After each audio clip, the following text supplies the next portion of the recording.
Unipocentrum Prešovskej univerzity v Prešove v spolupráci s Národnou transfúznou stanicou zorganizovalo v útorok 21. októbra študentskú kvapku krvi. V priestoroch Unipocentra bolo umožnené študentom a zamestnancom univerzity darovať krv v čase od 9. do 12. hodiny a pomôcť tak ľuďom, ktorí to súrne potrebujú. Prešovská univerzita v Prešove, hlavne teda je pracovisko Unipocentrum, už po 7 alebo 8 krát, neviem teraz presne, spolupracuje na tejto kvapke krvi. Tradične k nám prichádza stále viac a viac študentov, ale aj zamestnancov Prešovskej univerzity v Prešove, čo nás veľmi teší.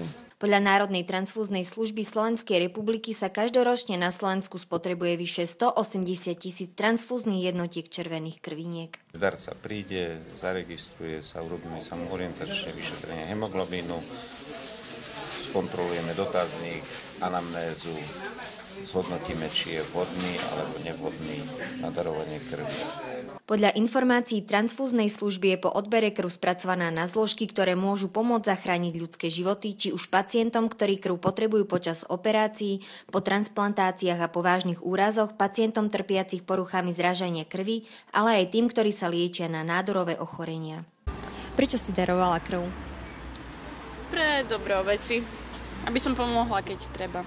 Chodím darovať krv pravidelne a keď bola takáto možnosť tu blízko pri univerzite, že som sa nemusela ani prechádzať, tak nemal som nad čím premýšľať. V rámci študentskej kvapky krvi sa na darovaní zúčastnilo niekoľko študentov i zamestnancov Prešovskej univerzity v Prešove a prispeli tak k záchrane ľudských životov. Pre televíziu Mediálka Zuzana Šofranková.